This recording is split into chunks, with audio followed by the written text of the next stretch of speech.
Foi convidado a fazer investigações para a empresa Diobond Procomp, fabricante das urnas eletrônicas e líder no segmento brasileiro da fabricação de caixas eletrônicos, principalmente para bancos estatais, Banco do Brasil, Caixa Econômica Federal e a antiga Nossa Caixa, Nosso Banco. A função era descobrir a infidelidade de funcionários de terceiros em produtos da empresa, ou seja, de funcionários de terceiros que estavam repassando informações confidenciais e fraudando os produtos da empresa. O serviço no qual ele foi incumbido era descobrir, antes da polícia, essas situações, tudo para proteger a imagem da empresa americana e de seus clientes do governo e bancos. César Parra, seja bem-vindo ao Checkmate. Boa noite, Roberto. Boa noite, Daniel. Boa noite aos internautas. Estou aqui à disposição para poder esclarecer tudo em detalhes. Agradecemos a sua participação e vale lembrar que o César Parra, ele tem uma participação muito importante e intensa aí nas redes sociais. Ele já participou de alguns programas também e falou muito sobre essa questão das fraudes das urnas eletrônicas. O que para nós é um mistério, para ele é uma realidade. Afinal de contas, ele participou intensamente dessas fraudes, investigou e trouxe à tona assuntos para lá de polêmicos. E eu gostaria de começar essa sabatina, o César, quais são os tipos de fraudes mais comuns que ocorrem nesse segmento?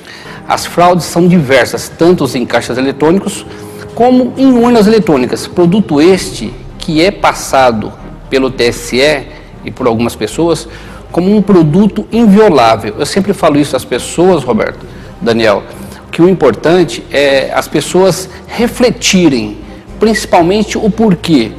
Essa tecnologia implantada no Brasil e em vários países do terceiro mundo com alto índice de corrupção não é utilizada nos Estados Unidos, justamente a sede da empresa. Então as fraudes são diversas. Eu poderia ficar aqui enumerando tantos fraudes em caixas eletrônicos como em urnas eletrônicas, mas as mais comuns são aquelas que o mesário concernado com o outro, ele muda os votos num determinado momento da eleição.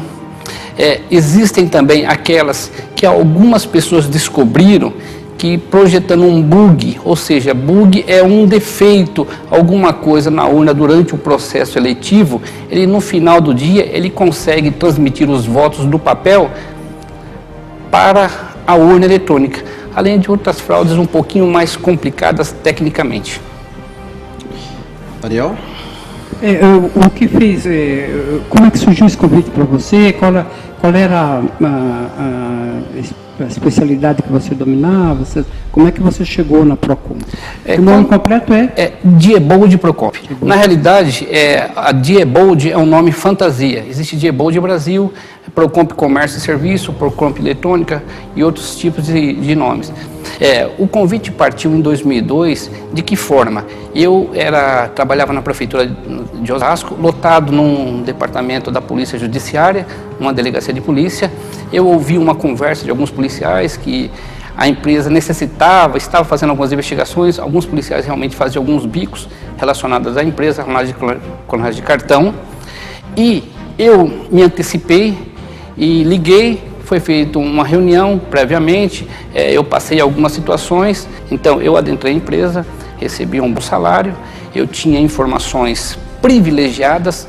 Por quê? Porque eu estava dentro da empresa, diferente das pessoas que trabalham no TSE ou que trabalham em qualquer outro segmento ou na própria polícia. Porque eu dormia com a urna e com o caixa eletrônico. Tudo o que eu precisava saber, eu tinha nas minhas mãos, não só eu, como outras pessoas, Daniel. Então eram passadas as informações para mim e eu saía a campo. Era uma situação muito fácil, porque as informações eram mastigadas, Daniel. Porque você estava dentro da empresa e lá você tinha a seu bem prazer tudo que você precisava. Os técnicos, os engenheiros, os analistas, entendeu? Então toda a informação vinha mastigada. Então era muito fácil você chegar numa situação onde havia algo ilícito ou não. Isso para iniciar um processo de investigação. Justamente. Você tinha acesso às informações para isso. Justamente, eram chamadas de sindicâncias. Perfeito, muito boa sua colocação. Eram chamadas de sindicâncias. Quando envolvia a urna ou algum produto assim que poderia trazer um constrangimento maior, ou seja, manchar um pouco a imagem, que tornou-se um vulto maior, nem se abria sindicância. era tudo feito de forma verbal, ou seja, César vai a campo, colhe o máximo de informações possível, traga para dentro da empresa e nós tomaremos as decisões cabíveis. Muitas vezes isso me chocava. Por quê? Porque as decisões deveriam ser tomadas de que forma, Daniel? Isso não é uma denúncia, mas é uma coisa para que as pessoas fiquem bem claras. Quem tem que investigar crimes não é o César Parra, nem a Diebold, nem qualquer outro órgão civil, e sim a polícia judiciária. E muitas vezes isso era omitido, justamente para quê? Para que a polícia não chegasse a certas situações e trouxesse algum arranhão na imagem da empresa. A fraude na parte eletrônica, ela só acontece por duas situações. Pelo aquilo que eu observei em todo o tempo que eu trabalhei da empresa, colhendo o máximo possível de informações. Por erro de projeção, ou seja, se houve um erro de projeção lá atrás no produto que está sendo utilizado, e pela manipulação do homem. Tudo quanto é feito, existe a manipulação do homem, tudo torna-se 100% inseguro. Não existe nada 99% seguro, ou 1% seguro. Ou é seguro 100% ou não é seguro. Com relação às eleições, a urna ela não é fiscalizada como ela deveria ser na parte de segurança operacional, não em parte de situação dentro da empresa. Ou seja, muitas pessoas tiveram acesso, muitas pessoas, e o TSE, para as pessoas terem mais conhecimento, o Daniel, o Roberto, o que ocorre? Ele manipulou tudo, ou seja, tudo é o TSE que julga. Se você tentar descobrir uma fraude nas urnas, não adianta você procurar a Polícia Civil. Você tem que procurar a Polícia Federal encaminha para o TSE, aí o TSE vai julgar para ver se tem fraudes. Com relação às fraudes a presidente, eu trabalho com números. O que ocorre? Uma das informações que um dos analistas me passou, o Roberto, o Daniel, é que o eleitor não percebe isso, justamente o que é? Se você puxar, Roberto, as eleições sempre utilizadas pela urna eletrônica, é sempre na média 5% de brancos, 5% de nulos e 20% de faltosos. Como se alguém soubesse, Daniel, Roberto, que daria esse percentual. É a média 23, 18, mas a média é 20%. Você imagina que isso possa ser programado? Olha, eu vou falar uma coisa para você. Eu trabalho com coisas concretas, porque indícios é o que mais existe. O que ocorre? É importante que você fique sabendo disso. Coincidências existem, perfeito ou não? Em uma urna, 2 urnas, 3 urnas, mas em 389 mil urnas, é coincidência?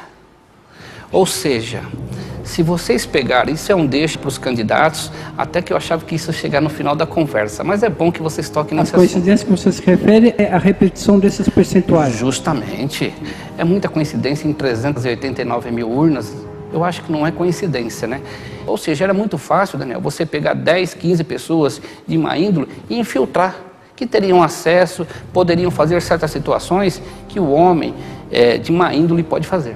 Agora, esse tráfego que você citou em relação à eventual constatação de irregularidades, tinha que passar primeiro pela Polícia Federal e depois voltar ao TSE, é porque a eleição é uma questão de segurança nacional, é isso? Perfeitamente, só que é justamente isso que não ocorria, porque urnas encontradas, urnas clonadas encontradas, situações que demonstravam que houve erro em algumas situações, porque a urna era programada no momento, depois ela é reaberta no outro, no log aparecia certas situações nebulosas, que deveriam ter um pouquinho mais a fundo, mas é aquele negócio, como é que eu vou ir contra mim mesmo? Ou seja, o TSE ele nunca vai julgar e falar assim, olha, eu não sou competente, eu errei. Isso não é tão seguro como parece. Eu comento isso na área de segurança. Ou é seguro 100% ou não é seguro. Não existe, Daniel, 99% e 1% de insegurança. Então não é seguro. Você veja bem, há poucos dias atrás, o TSE, sempre próximo das eleições, ele lança uma situação para que alguns técnicos vão lá, convidados, tentar violar as urnas. perfeito? Só que ele priva essas pessoas de certas situações. Vai até aqui, daqui para frente não vai mais. Agora você imagina uma pessoa que trabalha dentro de uma empresa que ele dorme com a urna, ele fabrica a urna, ele quebra a urna, ele está 24 horas com a urna, ele está 365 dias com a urna. Não apenas 4 ou 5 dias, como o TSE pede. Entendeu? Eu sempre faço isso com os meus amigos. Pega uma urna e dá para uma pessoa e fala assim, ó, fica aí 5 meses, 6 meses, depois você tenta fraudar. Não privar.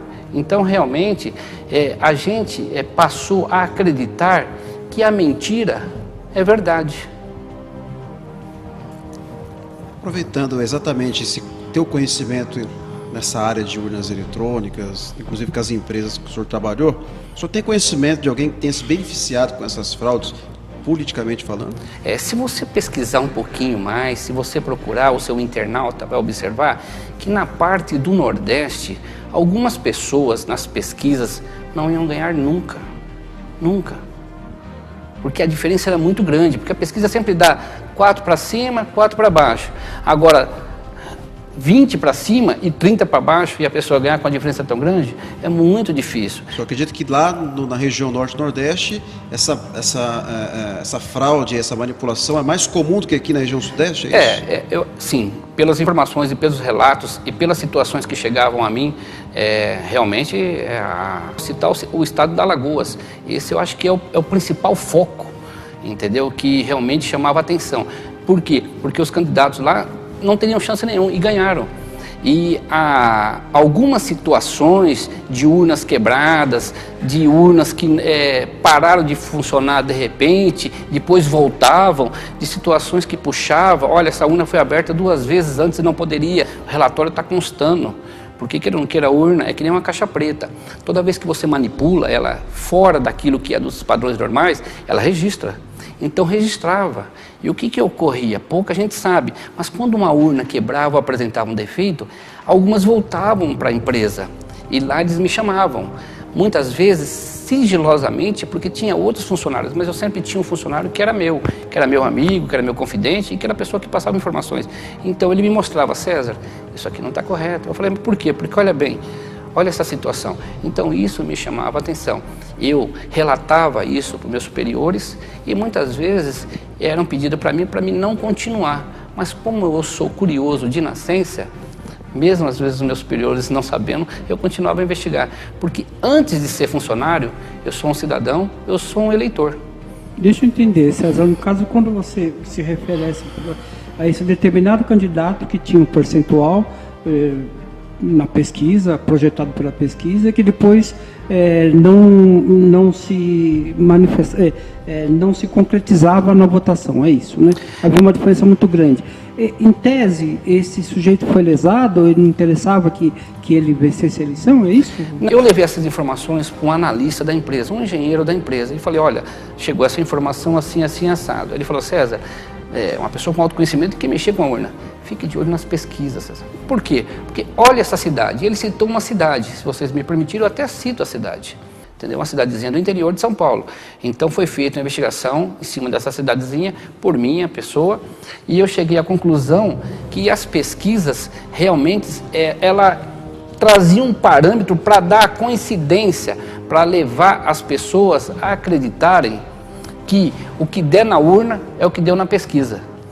Eu não sei se você está me entendendo a minha colocação. Forçavam a coincidência de...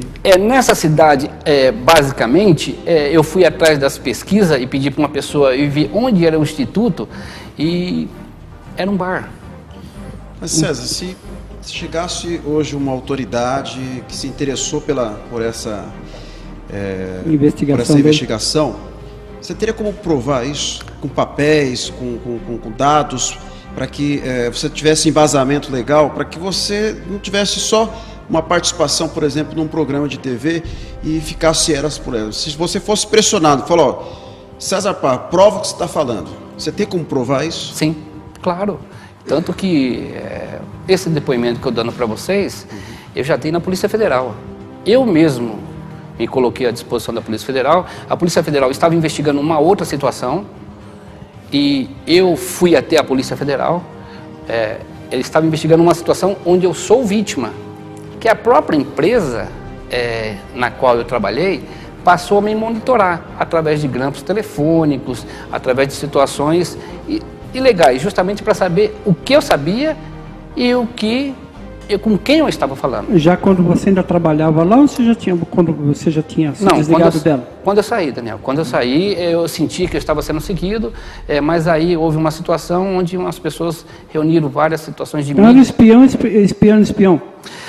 Eu não esperava essa atitude da empresa, porque justamente o que acontece? A minha parte eu fiz. Porque toda vez que foi pedido para mim fazer uma investigação de campo, Daniel, relacionado não só às urnas como caixa eletrônico, porque o principal carro-chefe era os caixas eletrônicos, as fraudes nos caixas eletrônicos. Então, realmente, eu me dediquei demais e eu acho que trouxe um desconforto.